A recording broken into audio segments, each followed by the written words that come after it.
Selamat datang Bapak, Ibu, serta saudara yang terkasih di dalam Tuhan Yesus. Dalam ibadah Minggu 5 Juli 2020, mari kita bersama-sama menyiapkan hati dengan bersaat teduh sejenak.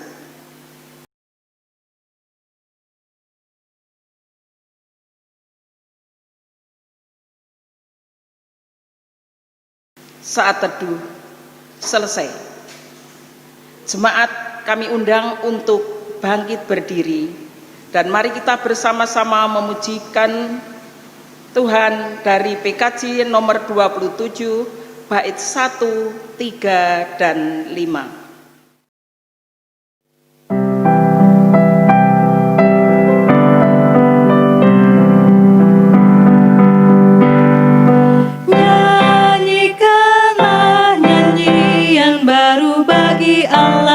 Pencipta cakrawala, segala serafim kerubim, pujilah Dia, besarkanlah namanya, bersorak-sorai bagi rajamu, bersorak-sorai bagi rajamu.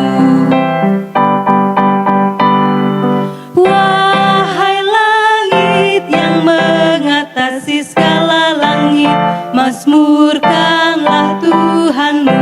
Hai air di atas langit, turut memuji Tuhan, muliakan penciptamu. Bersorak-sorai bagi rajamu, bersorak-sorai bagi rajamu.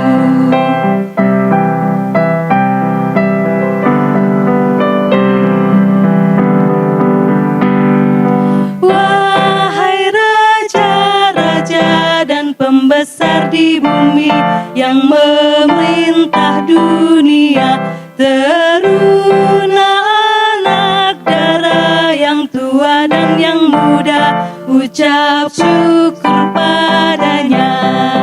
Bersorak-sorai bagi rajamu, bersorak-sorai bagi rajamu.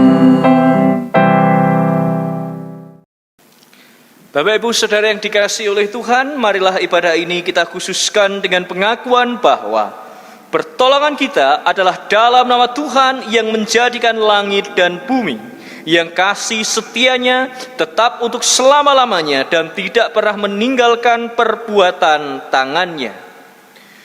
Kasih karunia dan damai sejahtera dari Allah Bapa dan dari Tuhan Yesus Kristus di dalam persekutuan Roh Kudus kiranya menyertai saudara sekalian. Amin. Amin.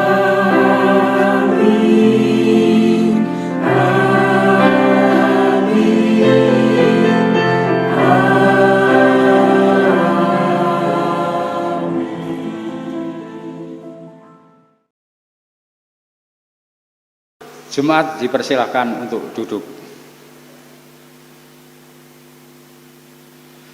Tema ibadah hari ini adalah karya Kristus membawa kelegaan. Melalui tema ini, umat diharapkan dapat menghayati karya Allah di dalam Kristus yang penuh kelembutan. Mari kita memuliakan nama Tuhan dengan bersama-sama memuji PKJ nomor 4. Kita pujikan bait pertama sampai dengan yang kedua.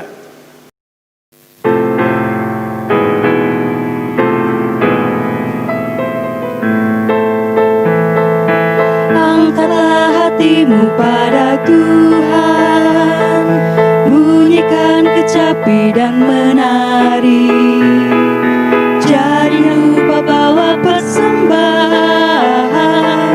Mari kawan, ajak teman bersama menyembah.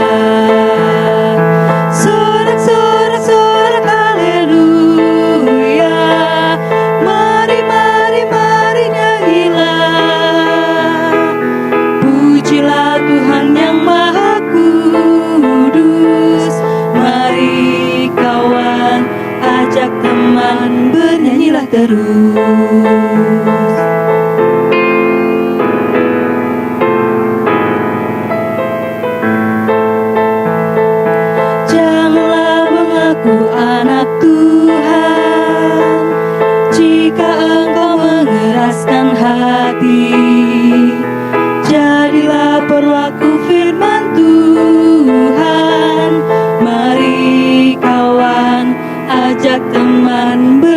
menyembah. Sorak-sorak haleluya, mari mari mari nyanyilah. Pujilah Tuhan yang Maha Kudus. Mari kawan, ajak teman, bernyanyilah terus. Hukum kasih diberikan dari Tuhan Yesus Kristus kepada kita, agar kita mendasari pengakuan dosa kita dengan firman Tuhan yang saat ini diambil dari Lukas 10 ayat 25 sampai 28, yang beginilah firman Tuhan. Pada suatu kali berdirilah seorang ahli Taurat untuk mencobai Yesus, katanya, "Guru, apa yang harus kuperbuat untuk memperoleh hidup yang kekal?" Jawab Yesus kepadanya, "Apa yang tertulis dalam hukum Taurat? Apa yang kau baca di sana?" Jawab orang itu, "Kasihilah Tuhan Allahmu dengan segenap hatimu, dan dengan segenap jiwamu, dan dengan segenap kekuatanmu, dan dengan segenap akal budimu, dan kasihilah sesamamu manusia seperti dirimu sendiri." Kata Yesus kepadanya, "Jawabmu itu benar. Perbuatlah demikian, maka engkau akan hidup." Bapak Ibu yang dikasihi oleh Tuhan, Tuhan menghendaki agar hidup kita berjalan di dalam kebenaran dan kasih-Nya. Namun kita sering tersesat ketika kita dikuasai oleh rasa iri, benci, nafsu, dan dosa menguasai hidup. Mari kita mengaku di hadapan Tuhan, di dalam doa pribadi kita memohon pengampunan. Dipersilahkan.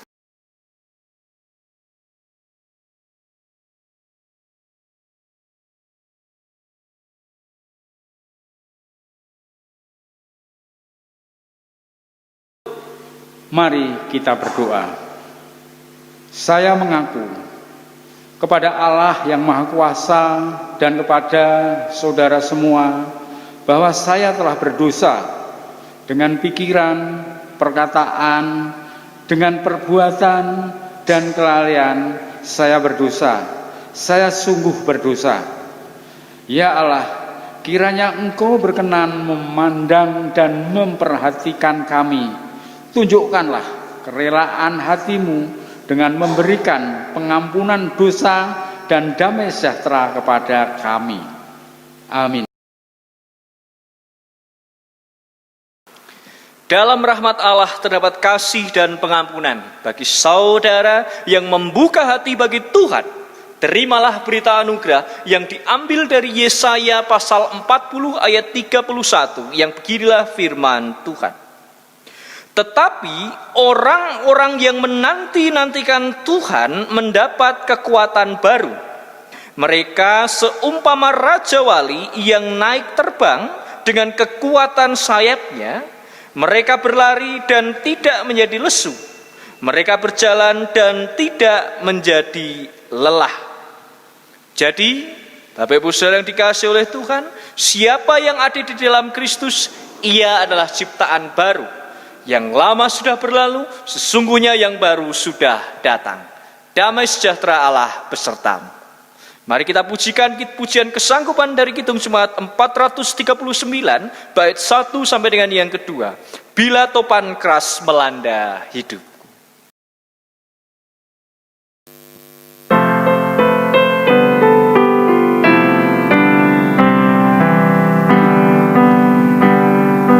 Bila topan keras melanda hidupmu, bila putus asa dan letih lesu, berkat Tuhan satu-satu hitunglah, kau niscaya kagum oleh kasih-Nya.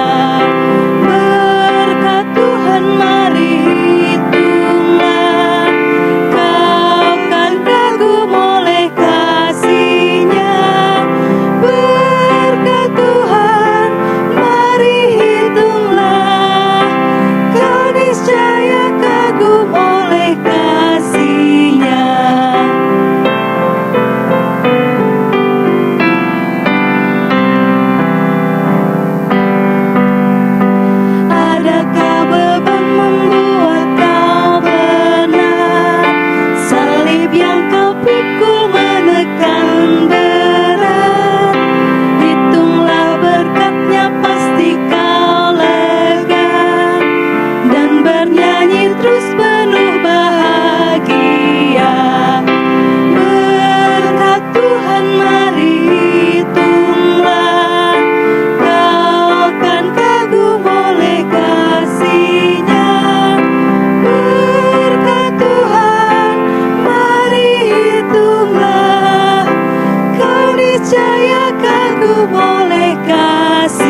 Bapak Ibu, mari kita berdoa sebelum kita akan merenungkan firman Tuhan. Mari kita berdoa.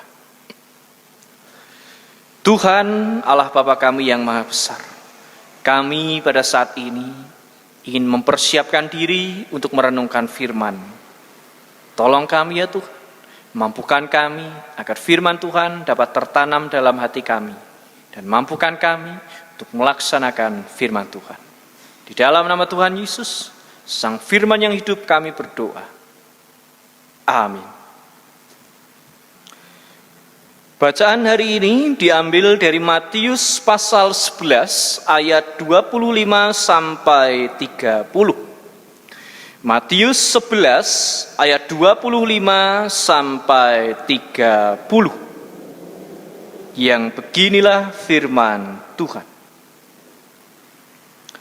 Pada waktu itu berkatalah Yesus, "Aku bersyukur kepadamu Bapa, Tuhan langit dan bumi, karena semuanya itu Engkau sembunyikan bagi orang bijak dan orang pandai, tetapi Engkau nyatakan kepada orang kecil. Ya Bapa, itulah yang berkenan kepadamu. Semua telah diserahkan kepadaku oleh Bapa-Ku, dan tidak seorang pun mengenal anak selain Bapa, dan tidak seorang pun mengenal Bapa selain anak, dan orang yang kepadanya anak itu berkenan menyatakannya. Marilah kepadaku, semua yang letih lesu dan berbeban berat, aku akan memberi kelegaan kepadamu. Pikulah kuk yang kupasang dan belajarlah kepadaku, karena aku lemah lembut dan rendah hati, dan jiwamu akan mendapat ketenangan. Sebab kuk yang kupasang itu enak dan bebanku pun ringan." Demikianlah firman Tuhan. Berbahagialah setiap orang yang mendengarkan sabda Tuhan dan tekun melaksanakannya. Terpujilah Kristus. Haleluya.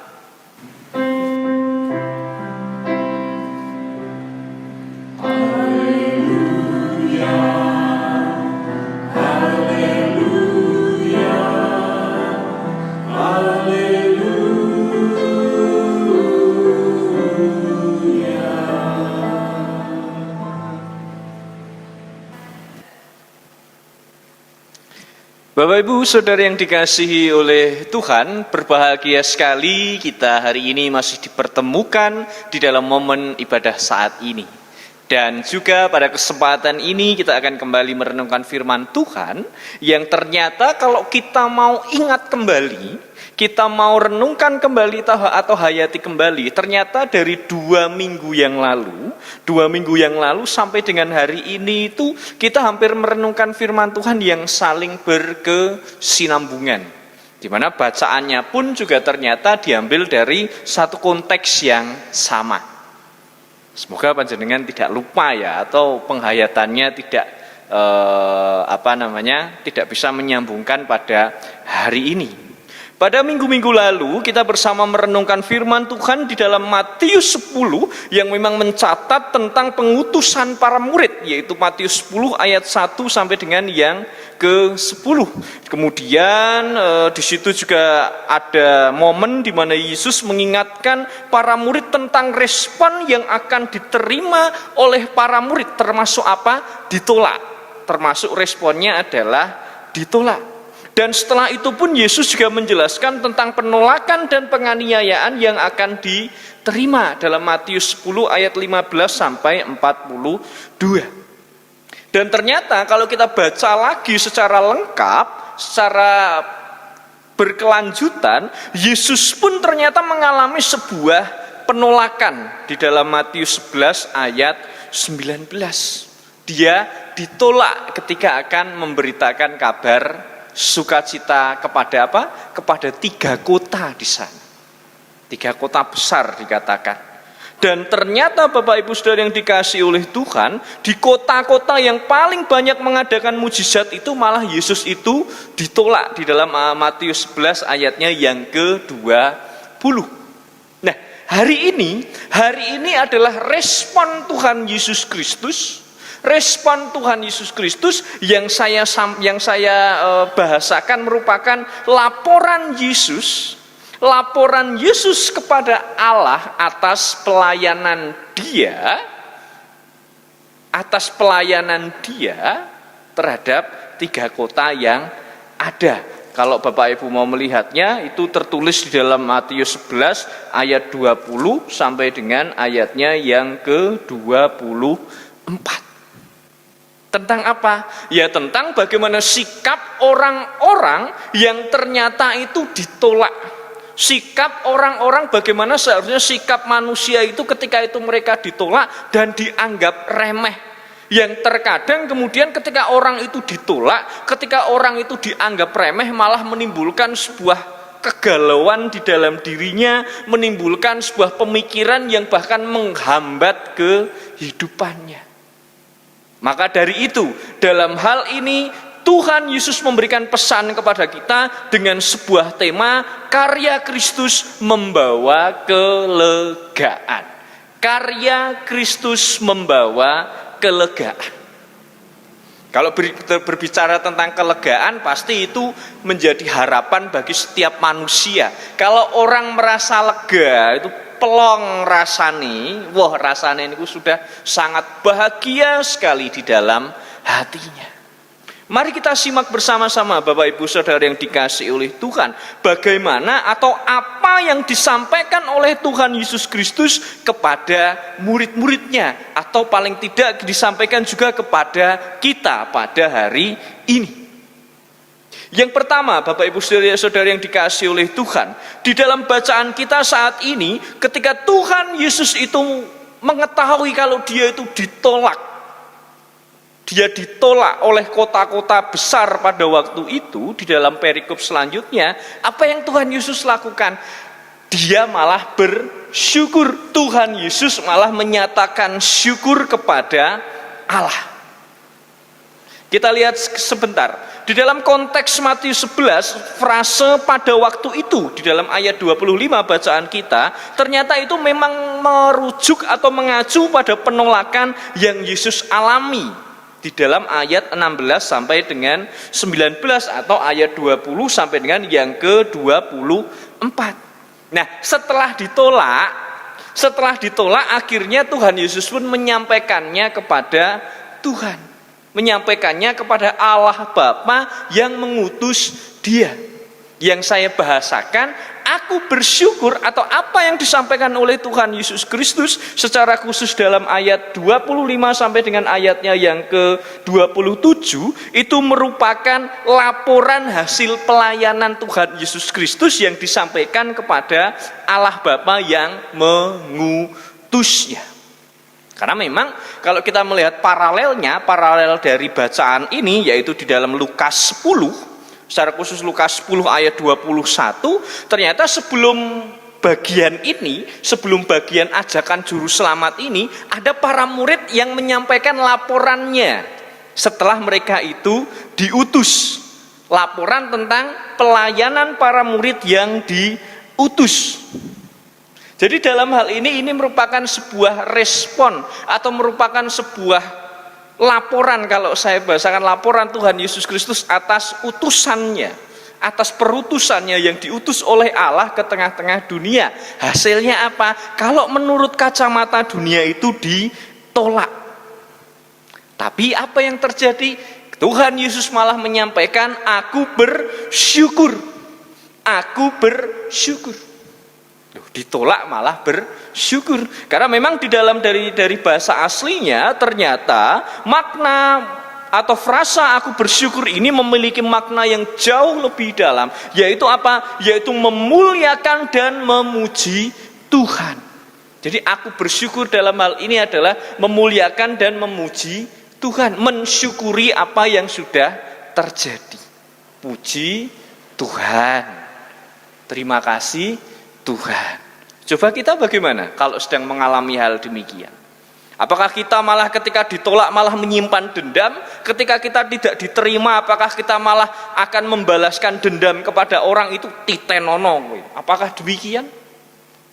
Atau kita malah mensyukuri segala sesuatu yang terjadi. Coba kita lihat lebih dalam dari Matius 11 ayatnya 25b sampai dengan ayat 26, di mana di situ ditunjukkan kenapa kita harus tetap bersyukur atau memuji Allah di tengah-tengah kegagalan yang dialami oleh setiap manusia. Yang pertama di dalam ayat 25 bagian A, yaitu Allah adalah Bapa. Allah adalah Bapa sendiri. Kira-kira apa? Apa yang dimaknai oleh panjenengan semua ketika mendengar Allah adalah Bapa? Allah adalah Bapa. Kalau kita melihat sebutan Bapa dalam konteks Matius 11 ayat 25 ini ternyata memang menunjukkan bagaimana kedekatan sang Bapa terhadap sang anak, ataupun timbal ataupun sebaliknya kedekatan sang anak kepada sang Bapa. Jadi sebenarnya ini bisa dimaknai demikian, Bapak Ibu Saudara yang dikasihi oleh Tuhan.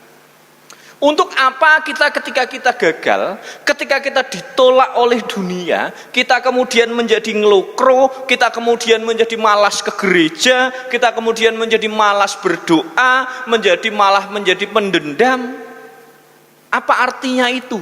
Kalau kita tetap mengingat bahwa Tuhan itu selalu dekat dengan kita, bahwa Tuhan itu tidak pernah meninggalkan kita.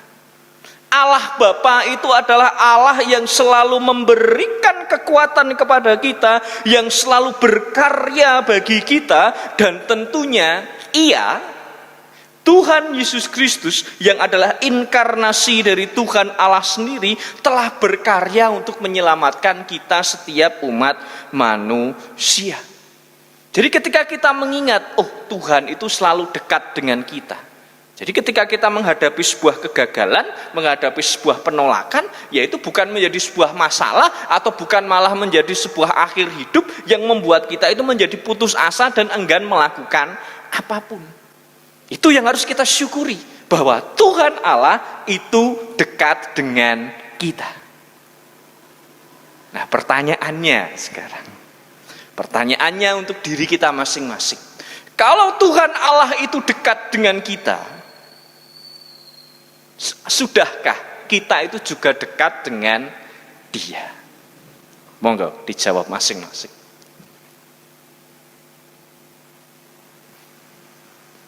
Hal yang kedua, kalau tadi kita menghayati tentang kalau Tuhan itu dekat, sudahkah saya dekat dengan Tuhan? Hal yang kedua adalah Allah adalah Tuhan langit dan bumi. Allah adalah Tuhan langit dan bumi. Kira-kira frasa itu asing tidak di telinga kita? Ketika kita menyatakan Tuhan Allah adalah Tuhan dari langit dan bumi. Yang menunjukkan apa? Yang menunjukkan bagaimana kemahakuasaan Tuhan itu, bagaimana Tuhan itu berdaulat atas dunia ini. Bagaimana ternyata Tuhan, apa yang menjadi kekuasaan Tuhan itu tidak hanya kecil, tapi langit dan bumi, dunia ini, alam semesta. Dan itu menunjukkan bagaimana kebesaran Tuhan itu melebihi manusia, melebihi setiap segala sesuatu yang dilakukan oleh manusia. Nah, di sini juga ternyata bisa kita hayati demikian, Bapak Ibu Saudara yang dikasihi oleh Tuhan. Kalau Allah adalah Tuhan langit dan bumi, pencipta langit dan bumi, Tuhan yang maha kuasa, kalau kita hubungkan dengan bagian yang pertama, yaitu yang dekat dengan kita, ya kita seharusnya bersyukur kan, mensyukuri, oh tidak apa-apa ditolak oleh dunia, toh Allah yang maha kuasa masih dekat dengan saya. Apalah artinya ditolak oleh 3 kota kalau dalam konteks Tuhan Yesus, kalau pencipta seluruh bumi itu yaitu Allah masih tetap menerima kita. Sebenarnya itu dasar kita tetap bersyukur kepada Tuhan. Walaupun kita di tengah-tengah sebuah penolakan, walaupun kita di tengah-tengah sebuah kondisi yang mungkin tidak mengenakan bagi diri kita. Karena memang apa? Karena memang Allah itu berdaulat bagi kita. Dua hal ini Bapak Ibu Saudara yang dikasihi oleh Tuhan, yang diajarkan oleh Yesus tentang mensyukuri, tentang segala sesuatu yang seharusnya membawa kelegaan bagi kita. Kalau kita itu ditolak, kalau kita itu mungkin tidak diterima atau dalam kondisi yang tidak mengenakan, jangan kemudian balas dendam, jangan kemudian malah titenono kowe. Tapi ingat, Tuhan itu lebih besar daripada manusia, daripada dunia ini. Dan ketika Dia bersedia dekat dengan kita, apalah artinya apa yang terjadi di dunia ini? Karena memang segala sesuatu berada dalam kedaulatan Tuhan Allah. Jadi Yesus mensyukuri itu. Yesus bersyukur kepada Allah. Walaupun yang terjadi terhadap dirinya itu adalah sebuah penolakan. Lalu sebenarnya yang disyukuri oleh Tuhan Yesus itu apa? Yang disyukuri oleh Tuhan Yesus itu apa? Apakah hanya sebatas Dia itu bersyukur karena sudah ditolak? Ternyata tidak. Tuhan Yesus menyampaikan ucapan syukur kepada Allah Bapa. Karena apa? Karena Dia, keberadaan Yesus yang adalah utusan Allah itu apa? Tidak dinyatakan, atau dalam bahasa ayat 25 ini disembunyikan bagi orang bijak dan orang pandai. Tapi malah apa? Dinyatakan kepada orang kecil. Itu juga salah satu yang disyukuri oleh Yesus. Jadi keberadaan Yesus itu malah disembunyikan. Identitas Yesus itu disembunyikan, dikatakan dari orang-orang yang bijak dan yang pandai. Siapa orang-orang bijak dan yang pandai? Apakah itu hanya secara sempit mengacu pada orang-orang Farisi? Ingat, dalam perikop sebelumnya, dalam ayat 20 sampai dengan ayatnya yang ke-24, yang dikecam oleh Tuhan Yesus itu siapa? Yang dikecam oleh Tuhan Yesus itu seluruh kota. Seluruh kota. Bukan hanya terbatas pemimpin agamanya, tapi seluruh kota. Jadi makna dari orang pandai dan orang bijak di sini kita tidak bisa memutuskan secara sempit itu hanya orang-orang Farisi atau para pemimpin-pemimpin agama atau para pemimpin rohani mereka. Tapi yang dikecam di situ adalah orang-orang yang merasa pandai, merasa hebat menurut ukuran dunia sehingga menolak ajaran Tuhan Yesus Kristus. Dan itu tidak hanya terbatas pada pemimpin agama. Jadi orang yang bijak dan yang pandai ini merujuk pada mereka yang merasa diri dan merasa diri mereka hebat menurut ukuran dunia dan bahkan menolak ajaran Allah. Serta yang paling parah adalah menyatakan tidak membutuhkan Allah. Jadi orang banyak di sini. Dan ternyata memang orang-orang yang demikian dari zaman dahulu sampai zaman sekarang itu masih ada. Orang-orang yang selalu merasa dirinya itu pandai, orang-orang yang merasa dirinya itu paling hebat, paling benar, sehingga menganggap orang lain itu orang kecil. Orang kecil, orang yang direndahkan. Kenapa kok malah ditunjukkan kepada mereka yang dikatakan dalam bacaan kita orang kecil? Karena mereka mengakui kelemahan mereka, mereka mengakui kekurangan mereka, dan mereka mengakui mereka itu membutuhkan pertolongan dari Tuhan. Inilah sebabnya Bapak Ibu Saudara yang dikasihi oleh Tuhan, kenapa Allah menyatakan diri kepada orang kecil dalam bacaan kita. Karena mereka mau mencari Tuhan. Karena mereka mau aktif untuk berkomunikasi dengan Tuhan. Berbeda dengan bahasa orang bijak dan orang pandai tadi. Mereka sudah menutup diri. Nah, kita bagaimana? Apakah kita itu memang termasuk orang yang pandai dan bijak atau orang kecil? Tapi dalam hal ini orang yang pandai dan bijak itu menuju pada konotasi yang negatif, yang merasa dirinya yang paling benar. Inilah yang kita sambungkan pada doa-doa kita. Ketika kita mengakui setiap kelemahan kita, ketika kita mengakui segala sesuatu yang terjadi di dalam diri kita itu hanya karena Tuhan saja, dan mengakui bahwa diri kita itu membutuhkan pertolongan dari Tuhan. Dan ketika kita mencari Tuhan dengan sepenuh hati, disitulah Tuhan akan menyatakan dirinya kepada kita. Ukuran Tuhan dengan ukuran manusia berbeda. Tuhan tidak mengukur dari yang kelihatan. Tuhan tidak mengukur dari yang apa? Dari segala sesuatu menurut ukuran dunia. Tapi ukuran Allah itu berbeda. Makanya berbahagialah kita, Bapak Ibu Saudara yang dikasihi oleh Tuhan, yang sudah dipilih oleh Allah Bapa dan dipanggil masuk di dalam kerajaan Allah. Kita patut syukuri itu. Kemudian kita juga melihat di dalam ayatnya yang ke-26, ternyata segala sesuatu itu sudah dalam kehendak Tuhan. Segala sesuatu itu sudah dalam kekuasaan Tuhan saja. Jadi bahkan dalam kondisi Tuhan Yesus ditolak pun, itu sudah dalam kondisi di mana Tuhan itu sudah memang menghendaki itu. Dan itu menunjukkan kepada dunia, ojo dadi wong sing sombong. Jangan jadi orang sombong. Jangan pernah merasa tidak membutuhkan Tuhan atau akan dihukum oleh Tuhan. Jadi itu adalah skenario yang sudah ditata oleh Tuhan Allah sendiri. Nah, Bapak Ibu Saudara yang dikasihi oleh Tuhan, ini adalah bagian awal atau bagian pertama dari bacaan kita dari ayat 25 sampai dengan 27 tentang laporan Tuhan Yesus Kristus atas pelayanannya. Di mana dia menyatakan walaupun ditolak tidak apa-apa, ditolak oleh dunia. Yang penting Tuhan Allah masih menerima kita. Kenapa Tuhan Allah menerima kita? Ya karena kita dipilih. Senang atau tidak atau menjadi orang-orang pilihan itu? Senang atau tidak menjadi orang yang sudah dipilih. Bahkan kalau saya katakan kita itu tidak hanya dipilih, tapi dipiji kalau dalam bahasa Jawa. Jadi boten mung dipilih, dipiji itu adalah ditentukan kita menjadi anak-anak Tuhan. Sangat berbahagia sekali seharusnya kita. Maka sikap kita jangan sikap yang seenaknya sendiri. Maka sikap kita jangan sikap yang malah menunjukkan kalau kita itu bukan anak-anak Allah.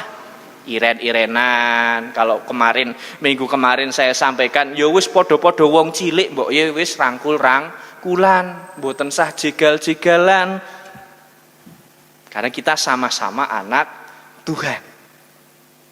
Yang kemudian orang-orang kecil ini masih mengakui tidak kalau kita itu orang kecil di hadapan Tuhan. Nah, sebelum saya lanjut dulu, kita masih mengakui tidak kalau kita itu orang-orang kecil di hadapan Tuhan. Minggu lalu saya sampaikan kita itu wong cilik. Wong cilik wonten ing ngarsanipun Gusti. Kita itu orang kecil di hadapan Tuhan. Nah, sekarang saya tanya dulu. Kita itu masih mengakui tidak kalau kita itu orang kecil di hadapan Tuhan. Orang yang membutuhkan Tuhan. Orang yang benar-benar tidak bisa apa-apa tanpa pertolongan Tuhan. Atau sudah berubah pikiran?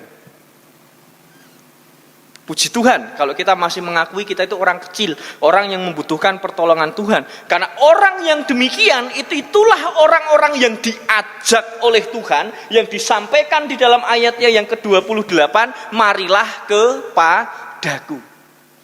Jadi undangan atau ajakan dalam ayat 28 sampai dengan ayatnya yang ke-30 itu memang ditujukan kepada orang-orang yang tertolak. Memang ditujukan kepada orang-orang yang merasa dirinya itu kecil, merasa dirinya itu membutuhkan pertolongan dari Tuhan. Marilah datang kepadaku. Orang yang letih, lesu. Orang yang letih lesu di sini adalah orang-orang yang tertindas, orang-orang yang tidak bisa melakukan hukum Taurat dengan sempurna pada waktu itu dan akhirnya ditolak, dikucilkan oleh masyarakat dan dijauhi oleh para pemimpin rohaninya. Wes sakarmu. Nah, orang-orang yang demikian inilah yang diajak, yang diundang oleh Tuhan. Orang-orang yang memang mengakui bahwa dirinya itu lemah dan membutuhkan pertolongan dari Tuhan. Dan ajakannya pun Ajakannya pun di situ juga sudah jelas. Marilah kepadaku. Marilah kepadaku. Atau dalam beberapa terjemahan dikatakan datanglah kepadaku. Bapak Ibu masih ingat dengan seorang artis Ayu Ting Ting yang dulu pernah melantunkan lagu Alamat Palsu? Nah, ini tidak terjadi. Di dalam kehidupan keimanan kita itu tidak terjadi yang namanya alamat palsu. Itu bagaimana? Karena di dalam bacaan kita ayat 28 dikatakan, tadi saya sampaikan dalam beberapa terjemahan itu dituliskan datanglah kepadaku. Jadi memang Tuhan Yesus mengundang, itu sudah tujuannya itu jelas. Kepada siapa? Kepada Dia. Kepada Dia yang adalah sumber Taurat itu sendiri, sumber firman itu sendiri, dan Yesus adalah firman itu sendiri. Jadi sudah jelas Bapak Ibu Saudara yang dikasihi oleh Tuhan. Karena memang pada zaman dulu orang-orang yang dikritik oleh Yesus ini, mereka ketika memiliki permasalahan itu, mereka tidak datang kepada Tuhan, tapi mereka malah apa? Mereka malah datang kepada ahli-ahli Taurat dan menanyakan menanyakan hal-hal yang berhubungan dengan hukum Taurat. Nah, itulah yang memberatkan mereka. Karena apa? Orang-orang Farisi, ahli-ahli Taurat itu mereka hanya menekankan hal-hal yang lahiriah saja. Menekankan hal-hal yang kelihatan. Mereka hanya mencari pujian saja. Jadi ketika ada ahli Taurat yang mungkin bisa berdoa dengan bahasa yang puitis, bisa membawakan khotbah yang bahasa yang puitis juga, dipuja-puja. Tapi Yesus di sini mengajarkan bahwa seseorang harus langsung datang kepadanya, berdoa kepadanya, memohon pertolongan kepadanya.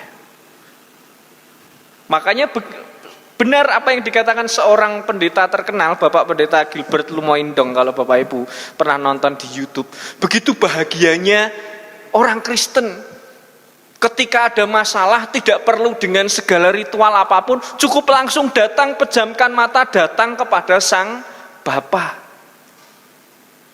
Itulah kelegaan yang ada di dalam kehidupan kita. Kita syukuri loh Bapak Ibu Saudara yang dikasihi oleh Tuhan. Dan disitulah Tuhan Yesus juga mengingatkan kita bahwa kita itu orang yang selalu membutuhkan Tuhan. Dan kita juga diajak oleh Tuhan untuk apa? Untuk belajar kepadanya. Belajar kepadanya karena Dia itu lemah lembut dan rendah hati. Lemah lembut dan rendah hati. Itu adalah menunjukkan bagaimana kesediaan Tuhan menerima orang-orang kecil. Bagaimana kesediaan Tuhan itu menerima setiap kita yang kita bahkan sadari sendiri. Kita itu bahkan orang-orang berdosa yang tidak layak sebenarnya, tapi telah Tuhan panggil. Jadi Bapak Ibu Saudara yang dikasihi oleh Tuhan, di dalam perenungan kita saat ini, ketika kita menghayati karya Tuhan itu melegakan kita, itu adalah sebuah pembelajaran bagi kita dan seharusnya menampar pipi kita, karena kita itu sering menyepelekan Tuhan di dalam kehidupan kita. Kita itu sering tidak menganggap serius Tuhan ada. Dan bahkan apa? Kita itu yang menjauh dari Tuhan. Padahal karya-karya yang telah Tuhan wujudkan di dalam kehidupan kita itu adalah untuk kebaikan umat manusia. Karya terbesarnya apa? Tuhan Yesus di kayu salib. Untuk apa? Untuk kita menerima keselamatan. Jadi Bapak Ibu Saudara yang dikasihi oleh Tuhan, ketika kita menghayati kehidupan kita yang penuh dengan tantangan, mari kita langsung datang kepada Tuhan yang membawa kelegaan bagi setiap kita. Kita datang bukan untuk berbalas dendam, kita datang bukan untuk marah-marah, tapi kita datang kepada Tuhan untuk bersyukur karena Tuhan tidak pernah meninggalkan kita. Tidak usah peduli apa kata orang, Tidak usah peduli apa kata orang kalau saya melakukan ini yang sesuai firman Tuhan. Tapi yang Tuhan Yesus ajarkan adalah datanglah kepadaku. Jadi sudah tidak usah pedulikan kata orang yang ingin menjerumuskan kita pada hal-hal yang tidak baik. Jangan sampai malah kita yang ikut kepada arus yang tidak baik, tapi kita yang seharusnya dapat membawa orang itu kepada arus yang lebih baik di dalam kehidupan kita. Mari Bapak Ibu Saudara yang dikasihi oleh Tuhan, kita hidup seturut firman-Nya, kita menjaga diri kita, dan kita sadari kita telah diberikan kelegaan. Karena kita telah diberikan kelegaan, mari kita wujudkan itu dengan belajar kepadanya. Ibadah ampun males, berdoa jangan malas-malasan, berdoa ampun dipeksa-peksa, ngibadah mboten sah dipeksa-peksa, nginjing nek pun PA melih mboten sah dipeksa-peksa. Itu adalah wujud kita belajar kepadanya karena kita itu sudah diberikan kelegaan. Tuhan memberkati kita. Amin.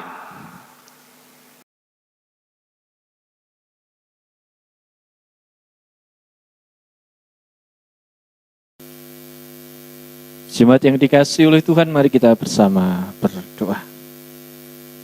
Allah Bapa kami yang penuh kasih, kembali kami datang kepada Tuhan.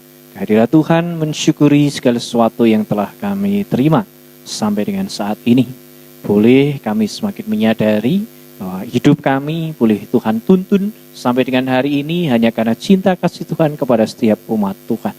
Terlebih dalam kondisi darurat COVID-19 ini, cinta kasih Tuhan benar-benar Tuhan wujudkan, yaitu tetap melindungi kami, menjauhkan kami dari hal-hal yang merugikan, dan tentunya semakin melatih kami untuk mendisiplinkan diri, tentunya agar kami menjaga diri kami masing-masing untuk tetap berada di rumah, untuk tetap menaati apa yang dihimbau oleh pemerintah, dan tentu itu merupakan juga perpanjangan tangan dari Tuhan, agar setiap umat Tuhan, setiap umat manusia tetap terjaga. Bangsa dan negara kami doakan ya Tuhan, kiranya Tuhan yang akan memberkati bangsa dan negara kami, setiap rakyat yang ada di dalamnya, dan para pemimpin yang telah Tuhan pilih, Tuhan kiranya yang akan memberkatinya, memberikan kebijaksanaan, dan tentunya di dalam perjalanan bangsa dan negara kami Indonesia ini tetaplah sesuai dengan kehendak Tuhan saja.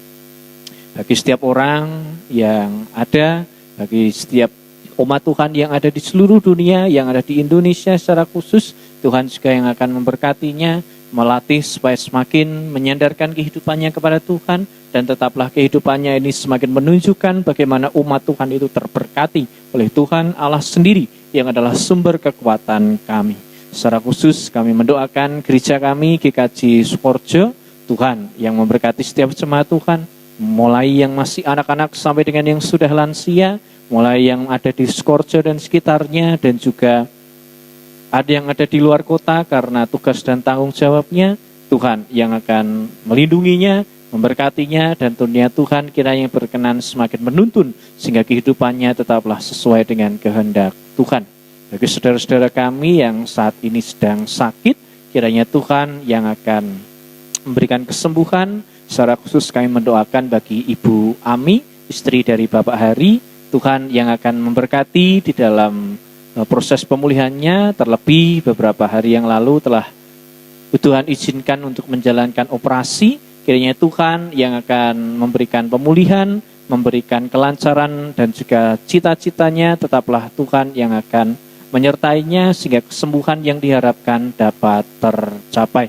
Begitu pula bagi Pak Eko yang saat ini dalam masa pemulihan, juga Tuhan yang akan memberikan kesabaran di dalam pemulihannya sehingga tetap bersandar kepada Tuhan saja. Bagi anak-anak kami, adik-adik kami yang saat ini masih sekolah, yang mungkin proses belajar mengajar masih dilaksanakan secara online di rumah, Tuhan yang akan menyertainya, Tuhan memberikan ketekunan di dalam belajar sehingga dalam proses pembelajaran ini segala sesuatunya tetaplah diserahkan kepada Tuhan. Demikian pula bagi saudara-saudara kami, anak-anak kami yang pada saat ini juga Tuhan berikan kelulusan dari sekolahnya, baik dari tingkat SD, SMP sampai dengan SMA, ataupun yang kuliah. Tuhan kami mohon dan kami syukuri atas berkat ini, dan apabila akan melanjut ke jenjang pendidikan berikutnya, Tuhan juga yang akan memberikan kelancaran ataupun melanjutkan kegiatannya juga Tuhan yang akan memberikan yang terbaik.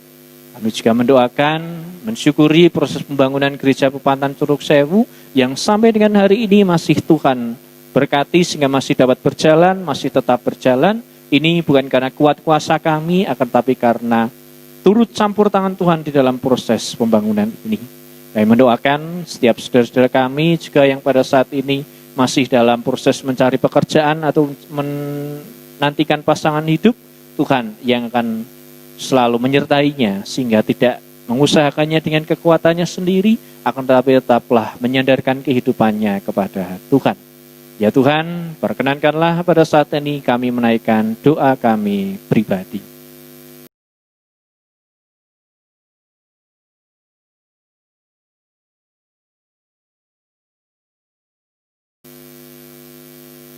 Demikian ya Tuhan, doa ini, setiap doa-doa kami, setiap harapan kami naikkan dan kami serahkan kepada Tuhan. Karena kami percaya Tuhan yang akan berkarya. Di dalam nama Tuhan Yesus yang menjadi juru selamat kami yang sejati, kami berdoa dan bersyukur. Amin.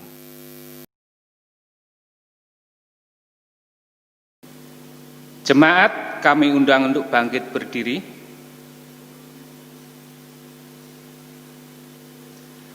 Bersama dengan jemaat Tuhan di segala abad dan tempat, marilah kita memperbaharui iman percaya kita dengan mengucapkan pengakuan iman rasuli.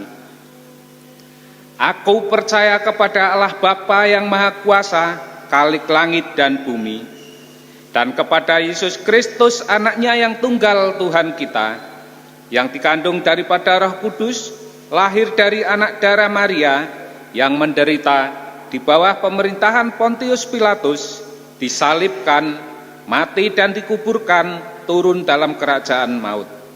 Pada hari yang ketiga, bangkit pula dari antara orang mati, naik ke surga, duduk di sebelah kanan Allah Bapa yang Maha Kuasa, dan akan datang dari sana untuk menghakimi orang yang hidup dan yang mati.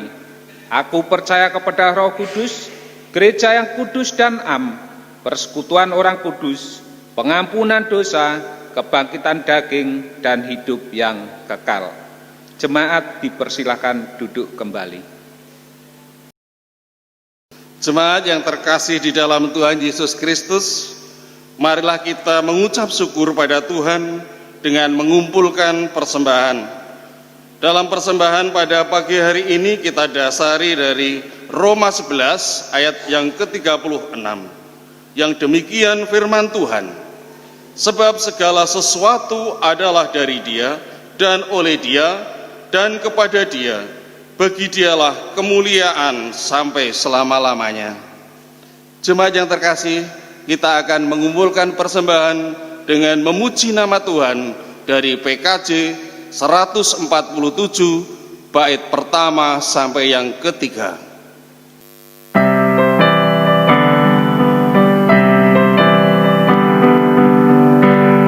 Di sini aku bawa Tuhan, persembahan hidupku semoga berkenan. Berapalah nilainya Tuhan dibandingkan berkat-Mu yang telah Kau limpahkan.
Marilah kita bangkit berdiri. Tuhan Allah yang bertahta dalam kerajaan surga, perkenankanlah kami menghadap-Mu lagi, mengucap syukur atas kehadiran-Mu dalam ibadah ini. Saat ini kami menghaturkan persembahan yang berupa persembahan mingguan, persembahan bulanan, dan persembahan mirunggan. Engkau berkati persembahan ini ya Tuhan, untuk keluhuran nama Tuhan. Ajarlah kami untuk mempersembahkan tubuh dan jiwa kami sebagai persembahan yang hidup dan yang berkenan di hadirat Allah. Ampuni kami Tuhan dalam mengumpulkan persembahan ini jika terselip dosa dan kesalahan. Semua ini kami haturkan di dalam nama Tuhan Yesus Kristus. Dan perkenankanlah kami berdoa Bapa kami lewat pujian kami.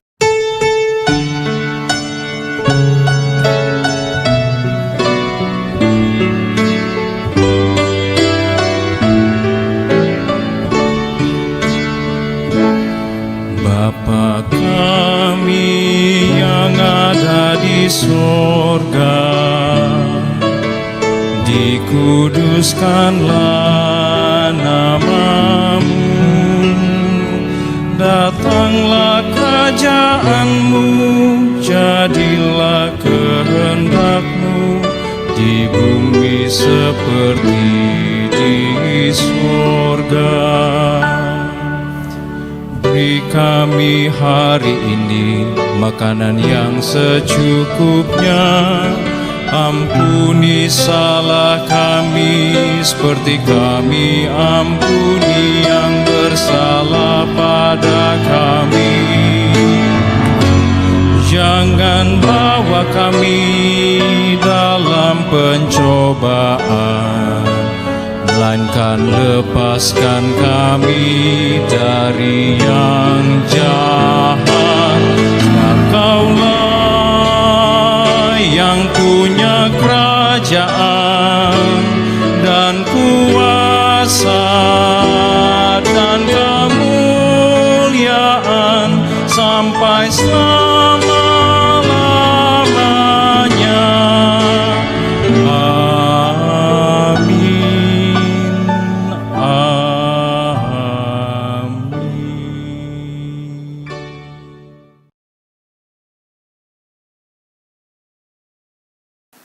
Bapak Ibu Saudara yang dikasihi oleh Tuhan, mari kita mengarahkan hati kita kepada Tuhan. Mari kita menjadi saksi Kristus dimanapun kita berada, maka terimalah berkat Tuhan. Tuhan memberkati saudara dan melindungi saudara. Tuhan menyinari saudara dengan wajah-Nya dan memberi saudara kasih karunia. Tuhan menghadapkan wajah-Nya kepada saudara dan memberi saudara damai sejahtera. Amin.